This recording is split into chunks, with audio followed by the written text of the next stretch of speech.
저는 서울대학교 환경대학원 도시설계 전공의 이재승 교수고요. 오늘 GSEX 렉처를 위해서 환경대학원 교통학 전공의 장수훈 교수님을 모셨습니다. 오늘 장수훈 교수님께서 말씀해 주실 주제는 경유자동차가 도로 미세먼지의 주범인가? 네, 저희가 원래 생각하고 있었던 그런 편견을 깨는 이야기를 해주실 것 같습니다. 그럼 장수훈 교수님께 오늘의 강의를 부탁드리겠습니다. 오늘 준비한 내용은 경유자동차가 도로 미세먼지의 주범인가 라는 주제입니다. 아마 여러분들 교통 부분의 미세먼지의 주범 그러면 아마 대부분의 사람들이 기계적으로 경유자동차 이렇게 아마 말할 것 같습니다. 그래서 오늘 제가 준비한 내용은 과연 그러한가와 진짜 주범은 무엇일까에 대한 지난 3년 정도의 제 연구 결과를 좀 축약해서 준비를 했습니다. 이 사진은 우리나라 서울의 미세먼지가 얼마나 심각한지를 좀 직관적으로 알 수 있는 그런 사진입니다. 비슷한 위치에서 비 내린 다음 날 맑은 하늘을 찍은 사진하고, 오른쪽 사진은 제가 연합뉴스에서 가져왔는데 하늘이 잘 안 보이고 남산도 뭐 흐릿한 그런 장면을 볼 수 있습니다. 아마 여러분들 겨울철이나 봄철에 흔히 일상적으로 만났던 하늘이 오른쪽 하늘이 아닐까 생각이 들고, 이런 하늘을 볼 때마다 숨 막힌다 이런 경험들 다들 했을 것으로 생각합니다. 그렇다면 미세먼지는 무엇이고 얼마나 심각한지를, 나는 의사가 아니기 때문에 디테일한 말씀보다는 직관적인 그런 얘기를 좀 하겠습니다. 이 그림은 미국의 EPA라는 기관에서 만든 유명한 그림이죠. 길쭉하게 보이는 게 인간의 이제 머리카락 정도의 크기입니다. 파란색 구슬 모양이 PM10. 여기서 10이란 말은 직경이 10 마이크로미터보다 작은 그런 아주 작은 크기를 말합니다. 왼쪽에 보면은 흔히 그 해변가에서 만날 수 있는 모래알보다 훨씬 작은 것을 알 수 있죠. 파란색 구슬 안에 붉은색 작은 구슬이 있는데 이게 PM2.5입니다. 매우 작죠. 그래서 육안으로는 식별할 수 없을 정도로 작은 크기의 건강 위해 물질, 이제 미세먼지다 이런 것이죠. 이 미세먼지는 작을수록 인체 침투를 깊숙하게 하는 것으로 알려져 있습니다. 맨 왼쪽을 보시면은 PM10 정도인데 인간의 기관지 정도까지 침투하는데 PM 0.1이 되면 뇌까지 침투함을 알 수 있습니다. 이것이 얼마나 위험한지 의학적 판단은 내가 할 수 없고 이렇게 침투한다 입니다. 일반적으로 교통에서 주목했던, 그리고 다른 대부분의 학문영에서 주목했던 미세먼지는 PM10과 PM2.5이고 오늘 제가 준비한 내용도 PM10과 PM2.5를 중심으로 자료를 만들었습니다. 경유차가 미세먼지의 주범이라는 인식은 일상생활에서 여러분들이 만났던, 도로에서 보았던 그 시커먼 매연을 내뿜는 경유차의 모습에서 아마 크게 연유한 것으로 짐작합니다. 보시면은 트럭도 그렇고 SUV도 그렇고, 그래서 운행차 배출가스를 수시 점검하는 이런 모습들도 곳곳에서 볼 수 있죠. 시커먼 매연 이퀄 미세먼지. 그래서 경유차가 미세먼지 주범이 아닐까라는 그런 일반인들의 상식처럼 자리 잡았습니다. 그래서 언론 지상도 보면은 겨울철이 되면은 앞다투어 미세먼지 주범은 경유차고 뭐 대책이 무엇이냐라는 정부를 질타하는 이런 내용들의 보도도 많이 보았을 것입니다. 그 정부 정책도 여러 가지가 있지만 크게 두 부분이죠. 경유차를 퇴출시키고 그 다음에 미세먼지를 내뿜지 않은 것으로 알려져 있는 전기차, 수소차를 보조금 등을 지급해서 빠르게 보급하는 그런 정책에 맞춰져 있었습니다. 자, 그렇다면 왜 이런 인식이 국민적 상식으로 자리 잡았을까 생각해 봐야 됩니다. 그림을 보시면 알겠는데 자동차가 내연기관에서 화석연료를 연소하는 과정에서 배출하는 미세먼지는 그래서 배기구를 통해서 배출을 합니다. 크게 두 가지 형태가 있어요. 하나는 입자 형태로 배출하는 물질이 있습니다. 우리 흔히 검댕이라든지 이런 것들 말하죠.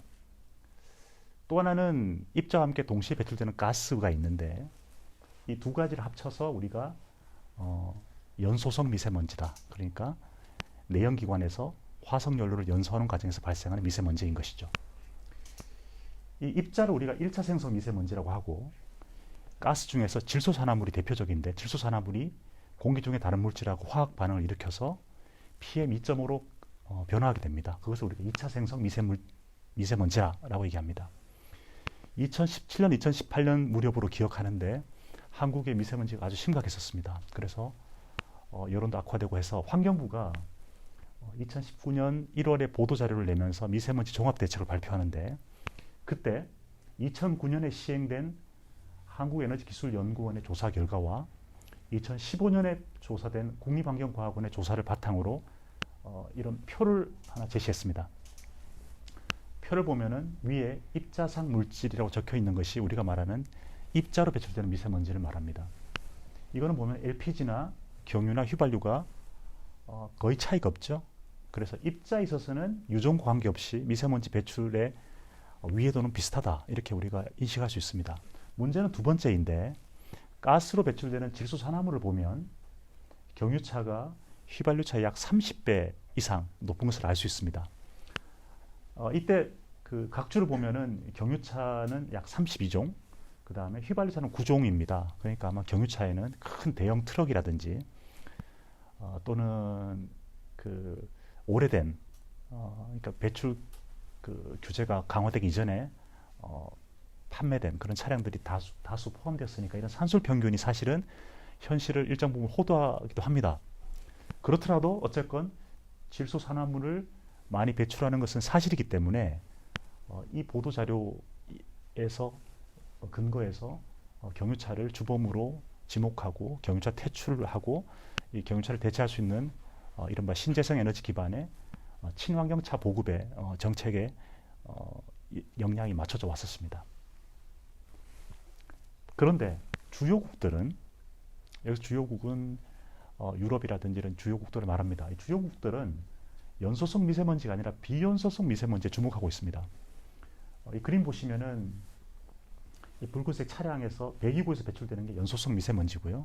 그런데 자동차를 운행하다 보면은 자동차와 도로가 마찰할 수밖에 없고, 이 마찰 과정에서 타이어가 마모되고 도로도 마모되고 브레이크를 우리가 밟게 되니까 브레이크도 마모됩니다. 결정적으로는 도로 표면에 있던 미세먼지가 재비산해서 또 다른 미세먼지를 만들게 되죠. 이것을 통틀어서 우리가 비연소성 미세먼지라고 말을 하고, 이 양이 굉장히 많고 매우 심각하다라는 것이 주요국의 일반적인 인식입니다. 이건 통계로도 드러나는데, 이 통계는 미세먼지 탄소 배출 인벤토리를 유럽 연합에서 구축하고 있는 그런 제가 사이트에서 수집한 자료입니다. 왼쪽 그림은 PM2.5고요. 오른쪽 그림은 PM10입니다. 이 데이터는 연소성 미세먼지의 비중 분의 비연소성 미세먼지의 비중이니까 1보다 크면은 연소성이 많고 1보다 작으면은 비연소성이 많은 그런 데이터입니다. 대략 2.5의 경우는 2010년에서 2016년을 거치는 과정에 주요국들의 수치가 1을 넘고 있습니다.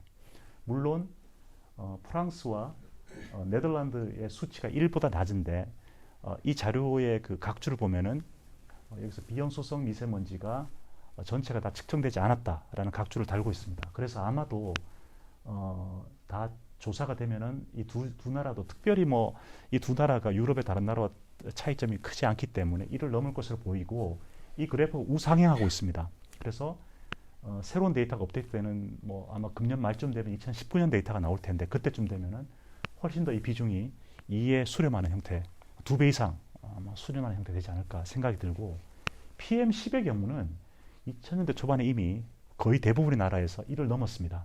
그러니까 주요국들의 통계는 이 비연소성 미세먼지가 훨씬 비중이 크기 때문에 비연소성 미세먼지에 주목하자에 맞춰져 있습니다. 자, 그렇다면은 우리나라의 통계는 연소성 미세먼지에 주목해도 될 만큼 연소성 미세먼지의 비중이 큰 걸 것인가? 클까? 그렇지 않습니다. 자, 이 우리나라 통계인데요. 국립환경과학원에서 집계하는 데이터입니다. 국립환경과학원은 특이하게도 연소성 미세먼지는 도로 이동 오염원으로 집계를 하고 비연소성 미세먼지는 비산먼지로 집계합니다. 이런 집계는 제가 모든 나라의 통계를 본 것은 아니지만 제가 본 통계 중에서 이렇게 집계하는 나라는 없었습니다. 우리나라가 아마 유일할 것 같은데 대부분의 나라들은 교통 부분의 미세먼지라고 일단 큰 카테고리가 있고 그 밑에 연소성 미세먼지, 비연소성 미세먼지로 나눕니다. 이것을 번역하기에 따라서 연소성을 뭐 배기성, 에미션이라는 단어를 쓰게 돼 배기성 미세먼지, 그 다음에 비연소성 미세먼지를 비배기성 미세먼지라고도 부르긴 하나 어쨌건 번역을 어떻게 하든 간에 교통이라는 큰 영역 밑에 연소성과 비연소성을 위치하고 있습니다. 이 자료를 보시면은 도로 이동 오염원은 RV 차량하고 화물차의 비중이 크죠. 이 차량들이 우연하게도 주로 디젤 연료를 쓰고 있습니다. 그러나 이 총량보다는 제비산먼지 등 비산먼지 비중이 훨씬 큰 걸 알 수 있습니다. 이걸 그래프로 보시면 더 직관적으로 알 수 있는데 가장 최근에 발표된 자료 아직 2018년 자료가 지금 나왔는지 잘 모르겠는데 제가 연구할 때는 2017년 데이터가 가장 최신이었는데 이걸 보시면은 PM10의 경우는 대략 배출량이 연소성과 비연소성이 2대8 정도 그러니까 이미 한 4배 이상 비연소성이 많습니다. 그 다음에 2.5의 경우는 대략 한 5대5입니다. 그래서 우리나라의 데이터도 우리가 연소성 미세먼지에만 집중할 수 없는 그런 데이터인 거죠. 이미 우리나라도 비연소성 미세먼지의 비중이 훨씬 크고 이 경향은 시간이 흐를수록 더 뚜렷해질 것이다. 이렇게 우리가 생각할 수 있습니다. 그렇다면은 이런 통계 말고 그 주요 연구 결과들은 어떻게 보고하고 있는지를 좀 살펴봐야 되겠습니다. 대략 연구 결과들은 교통 요인과 비교통 요인으로 크게 나누고요. 교통 요인 중에는 유종, 아까 디젤과 휘발유 같은 유종, 그 다음에 교통량, 속도 등 주요 변수들을 보고 있습니다. 비교통 요인은 크게 토지용 요인과 기상 요인으로 나눌 수 있는데 토지용 요인은 여러분 다 아시다시피 단기간에 잘 안 바뀌죠. 그래서 주로 토지용 요인들은 도시 배경으로 처리를 하고 장기적 과제로 보통 제시를 합니다. 그리고 기상 요인, 온도나 풍속이나 이런 기상 요인들을 주목해서 보고 있죠. 자, 이 내용 한번 보겠습니다. 우선 우리나라에서 경유차를 주범으로 지목하니 과연 유종에 따라서 미세먼지 배출량의 차이가 있을 것인가를 보여주는 연구 결과입니다. 프랑스 연구 결과를 기억하는데 유로 6 기준의 가솔린 차와 디젤 차의 미세먼지 배출 양을 나타낸 것입니다. 그림의 오렌지색은 가솔린 차이고요. 좀 더 짙은 색깔은 디젤 차입니다. 모든 항목에서 가솔린 차의 배출량이 많음을 알 수 있습니다. 이것은 전 세계에 공통적으로 관찰되는 현상입니다. 왜 그럴까? 그동안의 놀라운 기술 혁신 때문인데 위에 적혀있는 영어로 적혀있는 이런 장비들이 개발이 됐습니다. 그래서 빨갛게 칠한 두 가지가 중요한데 하나는 매연 저감 장치라고 불리는 DFF라고 불리는 장치죠. 저게 입자를 걸러내는 그런 장치이고요. 또 하나가 SCR이라고 약자로 붙이는데요. 선택적 환원 촉매 이렇게 번역을 합니다. 그거는 질소산화물을 여러분들 얼마 전에 요소수 대란이 있었잖아요. 그 요소수를 넣는 이유가 그 요소수를 통해서 그 배기성, 그러니까 연소성 미세먼지 중에서 가스가 있었잖아요. 그 중에 질소산화물이 있는데 그것을 질소와 산소를 분리시키는 그런 화학 반응을 일으키게 됩니다. 그래서 이것은 2014년에 프랑스차 푸조가 채택한 그 배기구에 장착된 장비인데 왼쪽이 SCR 이게 그 질소산화물을 질소와 산소로 분리시키는 그런 장비이고 DPF는 아까 말씀드린 대로 입자를 걸러내는 장치입니다. 이게 자동차 회사는 배기 환경 규제를 맞추지 못하면 물건을 시장에 팔 수가 없기 때문에 이미 2014년 이때 벌써 7, 8년 전에 이 두 가지 장비 그 외에도 많은 저런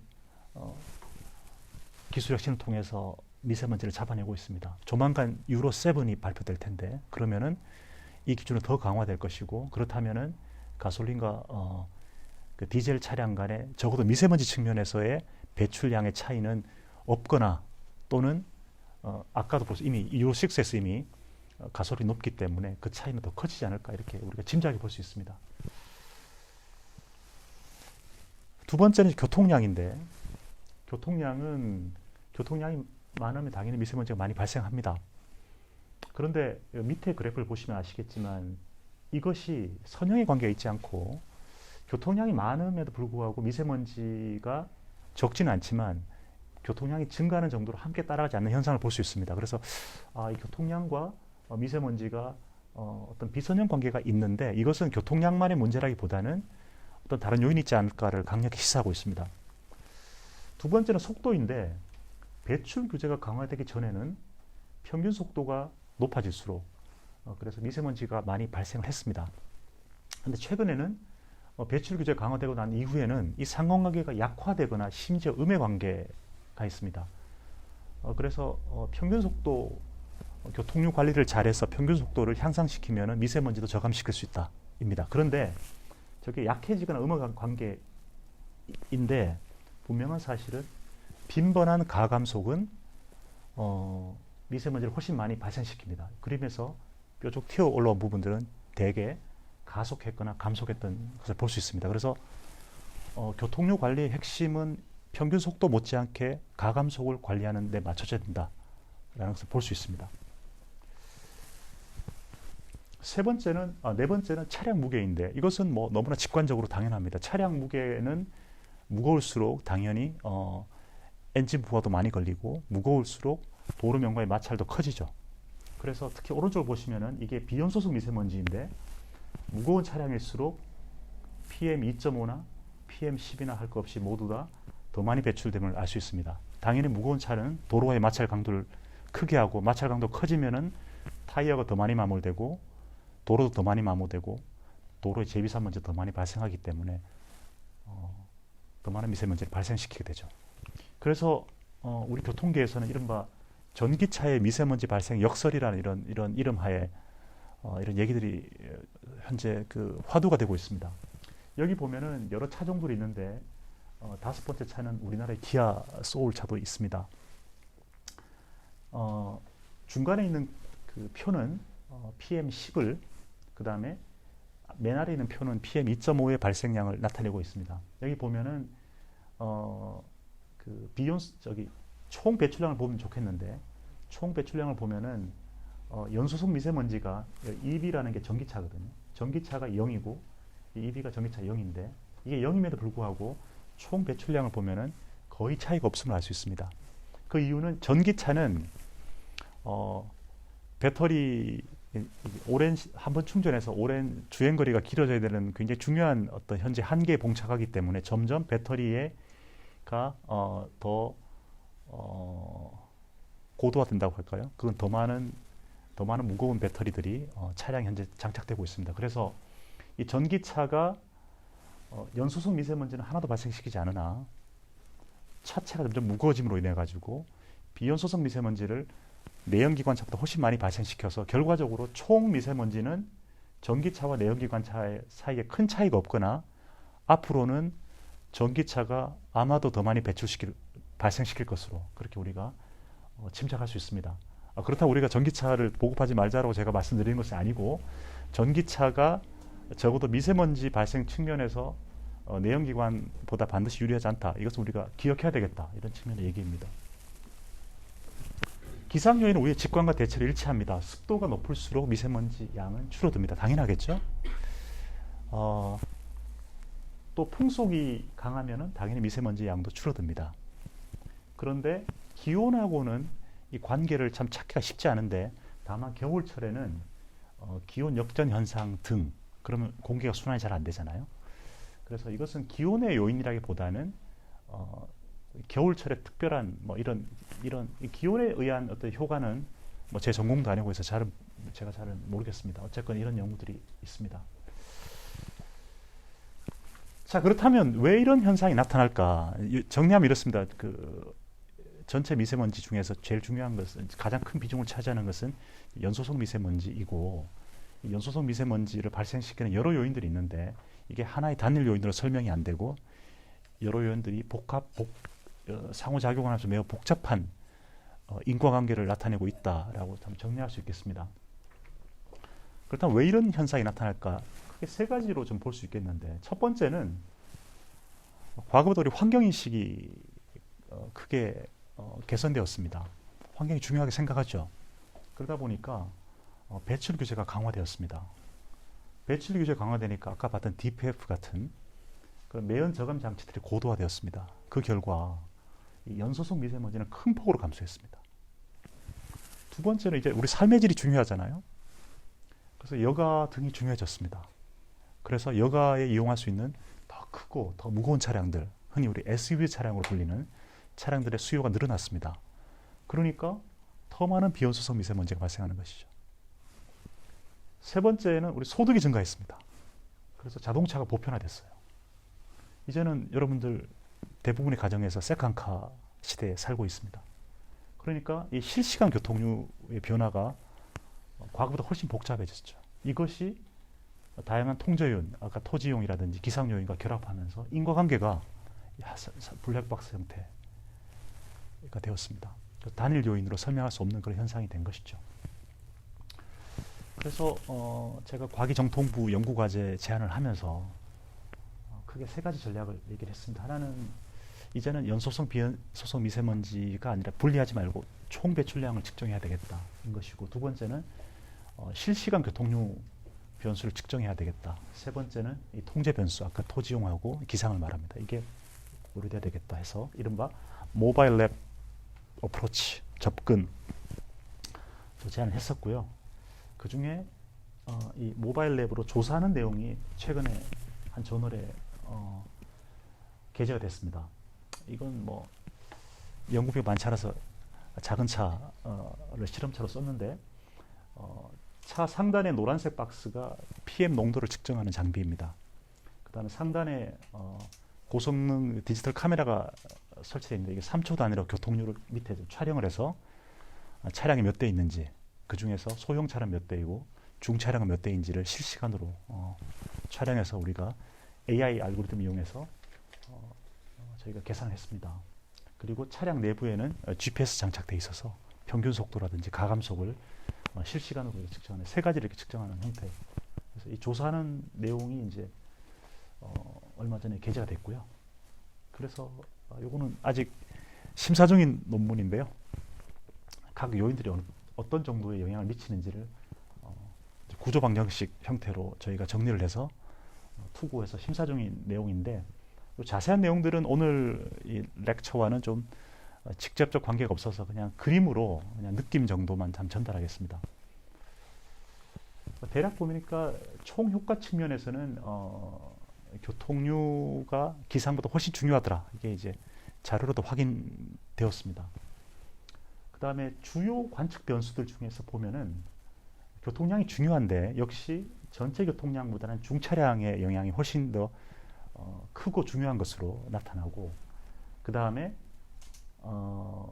속도 변수에서는 역시 가감속이 매우 중요하고, 그 다음에 이 기상 데이터 중에서는 습도의 영향력이 큰 것으로 이렇게 확인이 되었습니다.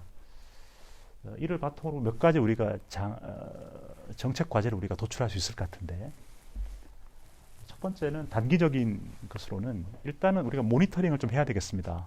그 모니터링을 하려면은 좀 더 그 주요국의 이제 글로벌 스탠다드에 맞게끔 또 우리 현실의 현황을 잘 표현할 수 있게끔 통계가 좀 재편될 필요가 있겠다 싶어서, 현재처럼 도로이동오염원과 비산먼지 형태의 구분이 아니라 교통이라는 독립된 어떤 분류 체계가 필요하고, 그 밑에 연소성, 비연소성 미세먼지를 보여주면 좋겠다라는 게 단기적으로 금방 할 수 있는 통계 구축하는 방법만 바꾸면 되니까요.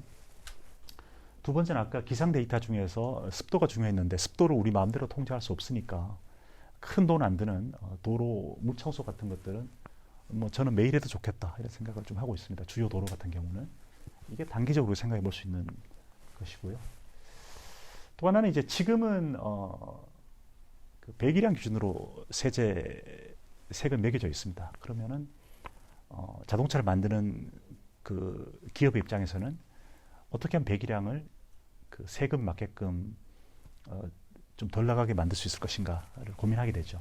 이것을 하중 기반으로 바꾸게 되면은 아마도 소비자도 그렇고 자동차를 만드는 사람도 그렇고 좀 더 가벼운 차를 만들게 되고, 가벼운 차를 만들게 되면은 비연소성 미세먼지를 아까 줄일 수 있음을 우리가 확인할 수 있었습니다. 그래서 세제 개편이 필요하겠다입니다. 또 교통류에서는 아까 보면은 가감속 이게 매우 중요했습니다. 가감속을 관리하시는 방법은 뭐 개인이 실천할 수 있는 에코 드라이빙도 있겠고, 또 지금 하고 있는 게 신호 연동도 있겠고, 이런 교통 운영 전략도 있겠고, 제가 좀 더 주목하는 것은 이제 군집 주행, 자율주행차로 대변되는 자율주행차나 커넥티드 차 시대가 도래하고 있기 때문에 군집 주행이 되게 되면은 군집 안에서 이제 가감속을 최소화할 수 있기 때문에, 그러면은 도로의 용량도 늘릴 수 있지만 미세먼지도 줄일 수 있어서 이 군집 주행 연구는 자율주행차의 기술 그 개발 속도보다 좀 더 빠르게 우리가 선제적으로 더 연구할 필요가 있겠다 생각이 들었고요. 장기적으로는 차체를 경량화하는 R&D 연구가 필요한데, 이 부분은 교통 영역은 아니어서 제한하는 수준이고요.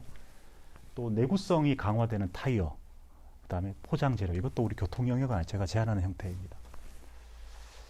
그다음에 장기적으로는 이제 지금 도시 배경은 사실은 단기간에 안 바뀌어서 도시 배경에 대해서는 언급을 안 했는데, 도시 배경이 사실은 바람이라든지 습도라든지 이런 것들을 우리가 효과적으로 관리할 수 있는 그런 매우 중요한 그 요소입니다. 그래서 도시 설계라고 적었는데, 오른쪽 그림은 이제 런던에서 풍속, 보행할 때 풍속 어떤 쾌적성을 이제 측정하고 시뮬레이션하는 그런 연구들입니다. 그래서 이 부분이 매우 중요한 나는 과제로 생각이 되고, 마침 우리 대학원이 도시계획 전공도 있고 교통 전공도 있고 도시 설계 전공도 있고 해서 좀 교수들 사이에서 뭐랄까 미세먼지를 효과적으로 관리할 수 있는 도시 관리라는 주제로 공동 연구도 해볼 수 있겠다 이런 생각을 했었습니다. 이상입니다.